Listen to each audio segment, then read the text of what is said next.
तर इथं तुम्ही बघू शकता मी हे आखून घेतलंय. तर इथून इथपर्यंत आपला जो दंडगर आहे, बाकीची मार्जिन इकडे गेली आहे, इथून इथपर्यंत आपलं वर्क करायचं आहे. हे अशी स्लीव्ज आहे जे की मी आखून घेतली. थोडीशी लाईट मार्किंग केली आहे, जास्त पण अशी डार्क मार्किंग वगैरे करायची नाही आहे, जेणेकरून जरी पण आपलं ते शिलाईमध्ये नाही गेलं, दिसलं असं स्लीव्जवरती राहील तरी पण थोडंसं असं पुसल्यानंतर ते जास्त दिसलं नाही पाहिजे. आणि हे बघू शकता तुम्ही, मी एकदम टाईटली कापड अटॅच करून घेतलेलं आहे. हा काट आहे. आणि चला मग सुरू करते डिझाईन बनवायला. तर चला मग इथून वर्कला सुरुवात करते. तर आपलं बरोबर जेवढा दंडघेर आहे तर तिथूनच आपण सुरुवात करतोय.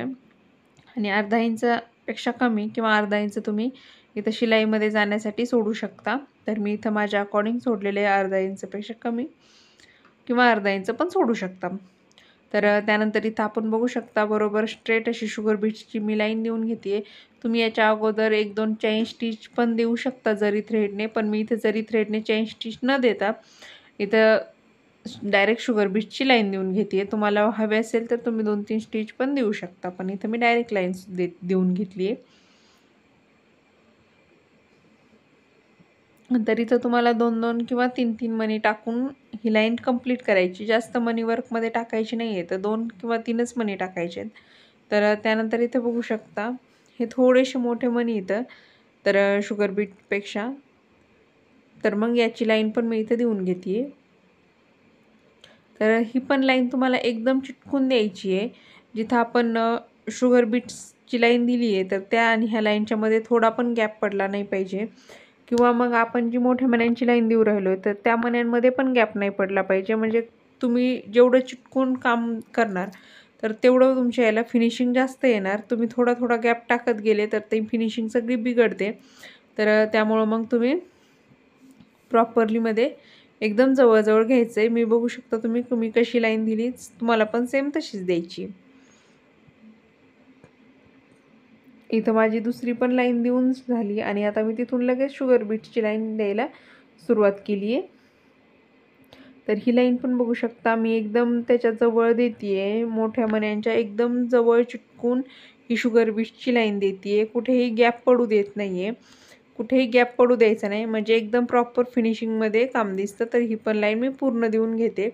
तर इथं बघू शकता आपण पूर्ण लाईन्स देऊन घेतलेल्या आहेत ह्या 3 लाईन्स. आणि आता त्यानंतर हे स्लीवचं सेंटर काढून घेते मी 5.5 इंचावरती इथं. आणि तुम्ही तुमच्या अकॉर्डिंग तुमची कितीची स्लीव्ज असेल तर त्यानुसार तुम्ही इथं सेंटर काढू शकता. तर इथं मी वरून 2 इंच घेतलं आहे आणि मधलं जे अंतर आहे तर ते 3-3 इंच घेतलं आहे. तर इथं तुम्ही एक अंदाजे पण डिझाईन बनवू शकता. पण स्लीव्जमध्ये प्रॉब्लेम काय असतो, आपण ज्यावेळेस स्लीवची डिझाईन बनवतो तर त्यावेळेस आपल्या दोन्ही पण स्लीव्ज ज्या आहेत तर त्या सेम आल्या पाहिजे. तर त्यासाठी ही मार्किंग आहे, दुसरं काहीही नाही आहे. असं नाही की मी ह्या मार्किंगवरती केलं, तुम्ही पण त्याच मार्किंगवरती करायला पाहिजे. याच्यामध्ये असं काहीही विषय नाही आहे. फक्त बघताना तुम्हाला दोन्ही स्लीव्हच्या सारख्या दिसल्या पाहिजे. तर त्यासाठी मी माझ्या लक्षात राहावा की मी ह्या स्लीव्जला किती याच्यावरती मार्किंग केलेली आहे, म्हणजे मला दुसऱ्या स्लीव्जला सेम त्याच प्रोसेसमध्ये सेम तशीच मार्किंग करावी लागणार आहे. कारण की मग डिझाईन खालीवर होते आणि मग ती फिनिशिंग बिघडते आपली. मग डिझाईन कुठंतरी खालीवर दिसणार, काहीतरी होणार. तर असं न होण्यासाठी मग मी इथं प्रॉपर टेप घेऊन मेजरमेंट घेतलेलं आहे. आणि मी इथं हा B700 ग्लू घेतलेला आहे. तुम्ही तुमच्या अकॉर्डिंग कोणताही ग्लू घेऊ शकता. त्यानंतर मग मी इथं माझ्या अंदाजाने थोडे थोडे लांब जवळ तुम्हाला कसे हवे आहेत तसे तुम्ही इथं डिझाईन तुम्हाला किती दाट पातळ करायची तर त्यानुसार तुम्ही इथं हे आपण जिथं जिथं खुणा केलेल्या आहेत तर तिथं तिथं तुम्ही स्टोन चिटकून द्यायचे. तर इथं पान आकाराचे स्टोन घेतले. मध्ये आपण इथं कोयरी बनवतोय तर त्यासाठी मी जो मध्ये आपण स्टोन चिटकवला आहे तर तो रेड कलरचा चिटकवला आहे आणि मोठा चिटकवला आहे स्टोन. हे साईडचे जे आहेत तर ते हे छोटे छोटे पान आकाराचे स्टोन येतं आणि मध्ये जो चिटकवला आहे तर तो मोठ्या साईजचा आहे, जेणेकरून आपल्याला मध्ये कोयरी बनायची आणि बाकीची स्लीव्ज फक्त हायलाईट करायची आहे. तर त्यानंतर इथं तुम्ही खाली पण बघू शकता मी इथं अर्धा इंचापेक्षा थोडंसं जास्त आणि 1 इंचापेक्षा थोडंसं कमी, म्हणजे असं नाही की तुम्ही मेजरमेंट घेऊनच इथं ग्लू लावा आणि त्यानंतरच तुम्ही स्टोन चिटकवा, असं काहीही नसतं. फक्त तुम्ही जे काम करता ते इक्वल आलं पाहिजे, म्हणजे सगळं एकसारखं आलं पाहिजे. असं नको व्हायला इथं थोडी जास्त जागा सुटली, इथं थोडी कमी सुटली, मग ते वर्क दिसताना व्यवस्थित दिसत नाही. तर त्यासाठी तर इथं मी फिटिंगचे हे थोडेसे असे लंबुळे स्टोन येतं, असं काही याला काही नाव वगैरे एवढं काय मला पण माहीत नाही आहे, कारण की मी फक्त जाते मटेरियल घेऊन येते, कारण की याच्यामध्ये खूप मटेरियल आहे, तर त्यामुळे नावं कशाची लक्षात ठेवणार आपण. तर त्यामुळे इथं तुम्ही मी जे स्टोन यूज केले ते फोटो दाखवला तरी पण तुम्हाला कोणत्याही शॉपमध्ये भेटून जातील. तर मग मी ते स्टोन अर्ध्या-अर्ध्या 1-1 इंचाच्या अंतरावर तुम्ही जसे कस्टमरकडून पैसे घेतलेले असतात, तर त्यानुसार तुम्ही डिझाईन बनवायची असते. तर त्यानुसार मग मी इथं माझे स्टोन चिटकून दिले आणि आता त्यानंतर इथं मी हा ग्लू लावून घेतला आहे आणि त्यानंतर मग इथं मी ही स्टोनची चैन आहे, तर ही बरोबर परफेक्ट मापामध्ये कट केली आणि त्यानंतर कट करून सिंपल ग्लूने चिटकून दिलेली आहे. तर याला तुम्ही स्टिच पण करू शकता, इकून घेऊन स्टिच पण करतात, पण मला काही तशी गरज वाटत नाही आहे, तर त्यामुळे मी इथं स्टिच करत नाही आहे. आणि तुम्ही हे थोडा वेळ सुकू द्या. मी इथं सुकू नाही दिलं, तर त्यामुळे ते शुगर बीट्स जे आहेत ना, तर ते सुईला चिटकतात.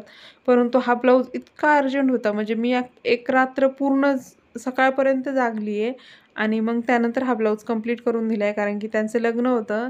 लग्न तसं थोडंसं लांब होतं, 8-10 दिवस होतं लग्न, परंतु त्यांना बाहेरगावी जायचं होतं दुसऱ्या दिवशी सकाळ-सकाळ आणि माझं बाळ छोटं आहे, त्यामुळे मला रात्रभर जागणं हे गरजेचं होतं. आणि मग मी काय रात्र म्हणजे पूर्ण फुल नाईट जागले होते ह्या ब्लाऊजसाठी. तर त्यामुळं माझ्याकडे वेळ नव्हता, म्हणून मी इथं ग्लू वगैरे लावल्यानंतर थांबलेली नाही आहे, तर लगेच वर्क करायला स्टार्ट केलं आहे. तुमच्याकडे वेळ असेल तर तुम्ही ग्लू सुकू देत जा, म्हणजे शुगर बीट्स वगैरे टाकताना थोडासा प्रॉब्लेम होत नाही किंवा मग आपलं जे चिटकवलेलं आहे तर ते निघत नाही.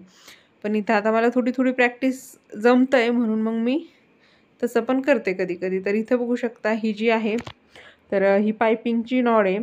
तर ही पण मी मापामध्ये बरोबर परफेक्ट कट करून घेतली. आपल्याला जेवढं हवं आहे तेवढंच घ्यायचं आहे. थोडंफार जास्त पण नको आणि थोडंफार कमी पण व्हायला नको. मग जास्त झाल्यावरती आपण कुठं ॲडजस्ट करणार किंवा कमी झालं तर मग तेवढी जागा खूपच कमी वाटते. तर त्यासाठी बरोबर मापानंच इथं हे करून घ्यायचं आहे.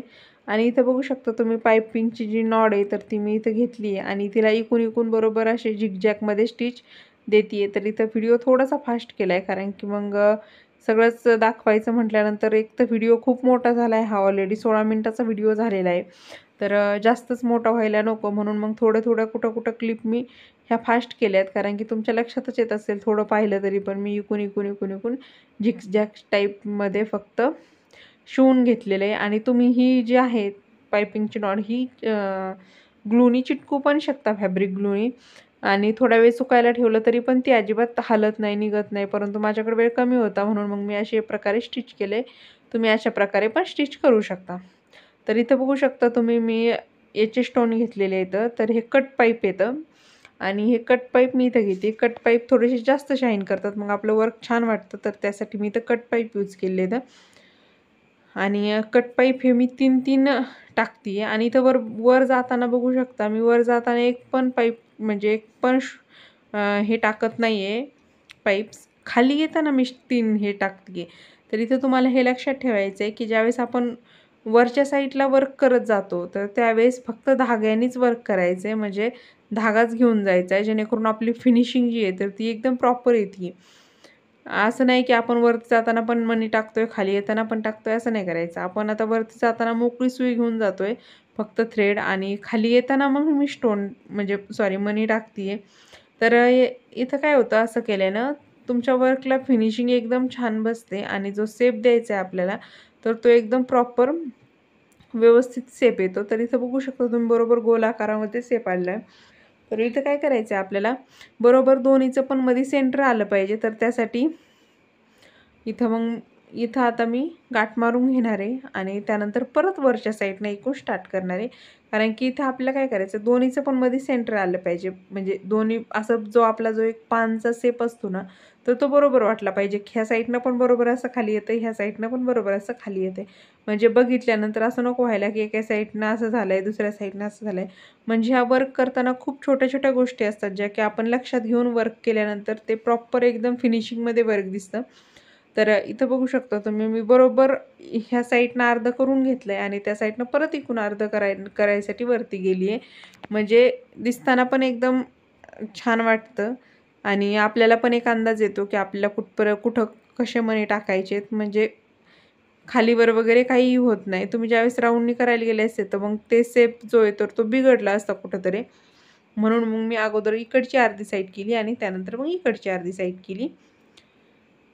तुम्ही पण असं करू शकता. तर इथं पूर्ण मी हे जे आहे तर हे असं करून घेते आणि इथं तुम्हाला तुमच्या अंदाजानुसार जागा थोडी ॲडजस्टमेंट करून, म्हणजे तुम्हाला कसं वाटतं नाही का, म्हणजे कसं कुठं कधी कधी हे असं खूप प्रॉब्लेम येतो, मणी वगैरे सटकतात सुईमधून आणि त्यात तुमच्याकडे जर गडबड असेल तर हे खूप जास्त प्रॉब्लेम होतो. तर इथं बघू शकता आणि तुम्हाला तुमच्या अकॉर्डिंग तुम्हाला कसं करायचं आहे, म्हणजे तुम्ही फक्त एक लक्ष ठेवायचं असतं की आपलं वर्क जे आहे तर ते एकदम फिनिशिंगमध्ये आलं पाहिजे, म्हणजे आपलं दिसताना ते एकदम छान दिसतं. तर इथं बघू शकता आपलं जे पानचं शेप आहे तर तो कंप्लीट झालेला आहे आणि आता त्यानंतर मी इथं बरोबर परत त्याला शुगर बीट्सनं कवर करून घेते आहे, म्हणजे आपण पुढं अजून वर्क करणार आहे तर ते एकदम प्रॉपर फिनिशिंगमध्ये यावं यासाठी. तर साईडनं मी इथं शुगर बीट्सची लाईन देऊन घेते आहे. तर बरोबर चिटकून द्यायची लाईन, कुठेही गॅप वगैरे काहीही पडू द्यायचा नाही आहे मध्ये, शुगर बीट्समध्ये पण नाही पडू द्यायचा आणि असं पण थोडं बाहेर जात आहे थोडं आत येत आहे असं नाही करायचं, एकदम प्रॉपरली चिटकून घ्यायची लाईन.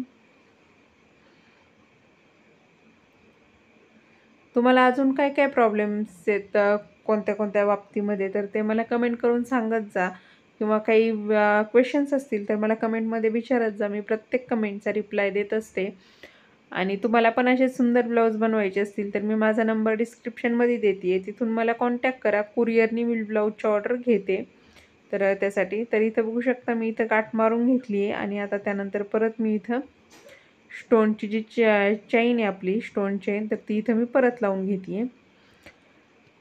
तर इथं फॅब्रिक ग्लू लावून दिला आहे आणि त्यानंतर मग इथं मी स्टोन चैन जी आहे तर ती इथं मी लावून घेते आहे. तर इथं बघू शकता मला थोडीशी स्टोन चैन जी आहे तर ती कमी पडली होती, तर मी इथं काय केलं, परत तेवढ्या मापाचे 3-4 तुकडे जे आहेत तर ते दुसऱ्या स्टोन चेनमधले जी होती माझ्याकडे दुसऱ्याकडनं तिच्यामधले काढले आणि ते फक्त सिंपल तिथं चिटकून दिले. तर तुम्हाला इथं फक्त मोजून चिटकवायचे की किती कमी पडत आहेत आपल्याला, तर त्यानुसार तर ते मी काही शूट केलं नाही. तर त्यानंतर परत इथं आपण जे तर ते शुगर बीटची लाईन देऊन घेतो आहे. तर इथं बघू शकतो मी कुठेही गॅप वगैरे सोडलेला नाही आहे. जे आपण पहिली शुगर बीटची लाईन दिली तर त्याच्या शेजारी स्टोनची चैन लावली आणि त्यानंतर बरोबर त्याच्या शेजारीच मी इथं शुगर बीटची परत लाईन देऊन घेतली. तर इथं मी वरती जे आहे तर ते थोडासा कोहिरीचा आकार देते आहे.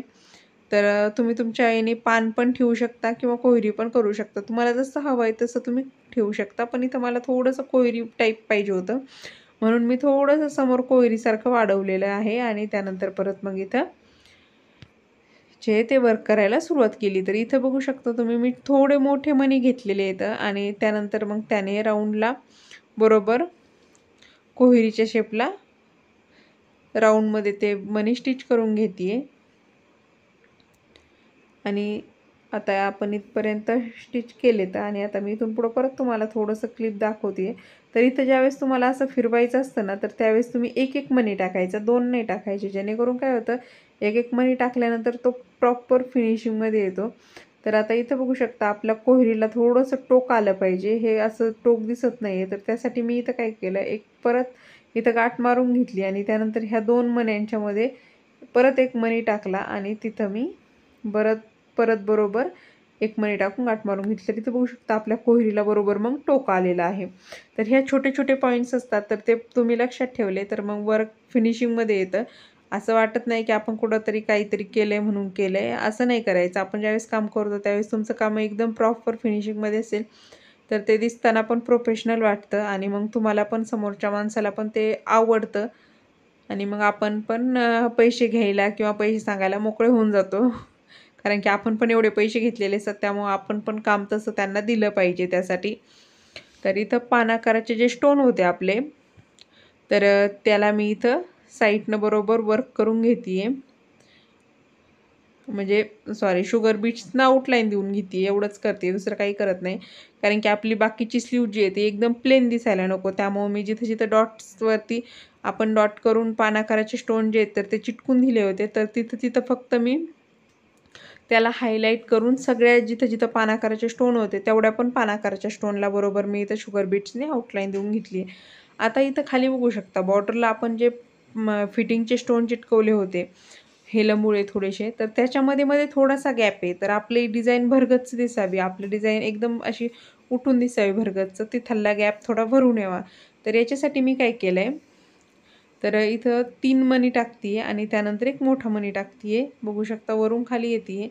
3 मणी टाकते आहे आणि त्यानंतर एक मोठा मणी टाकते आहे आणि गाठ मारून घेते. असं एकदम सिंपल याच्यामध्ये करून घेते. तर इथं बघा एक मोठा मणी टाकला आहे आणि त्यानंतर परत स्टिच घेतलं आणि 3 मणी इथं टाकून दिले, गाठ मारून घेतली. एवढंच करते. एक मोठा मणी टाकते, त्यानंतर 3 मणी टाकते आणि गाठ मारून देते. तर हे सगळं इथं जेवढा पण गॅप आहे, तर तेवढ्या बरोबर गॅपमध्ये मी हे सगळं असं भरून देते आहे. एकदम सोप्पं, सिंपल, साध्या सोप्या सरळ पद्धतीनं ही डिझाईन बनवली आहे. आणि तुम्हाला आजची डिझाईन्स कशी वाटली? पूर्ण डिझाईन ब्लाऊजचा शूट घ्यायला मला जमला नाही, कारण की खूप घाईमध्ये त्यांनी ब्लाऊज घेऊन गेले. त्यामुळे त्यांनी फोटो वगैरे काहीही काढून दिले नाहीत. तर मी माझा कॉन्टॅक्ट नंबर तुम्हाला स्क्रीनवरती देते आहे. तुम्हाला डिझाईन्स कशी वाटली मला कमेंट करून सांगा. आणि तुम्हाला पण असे सुंदर सुंदर ब्लाऊज बनवायचे असतील तर मला या कॉन्टॅक्ट नंबरवरती कॉन्टॅक्ट करू शकता आणि कुरिअरने ब्लाऊज पाठवू शकता. मी अहमदनगरमध्ये राहते आणि आत्ताच नाव बदलून अहिल्यानगर पण झालेलं आहे. तर व्हिडिओ पूर्ण पाहिल्याबद्दल मनापासून धन्यवाद. व्हिडिओ आवडला असेल तर चॅनलला लाईक, शेअर आणि सबस्क्राईब करा. जाता जाता तेवढं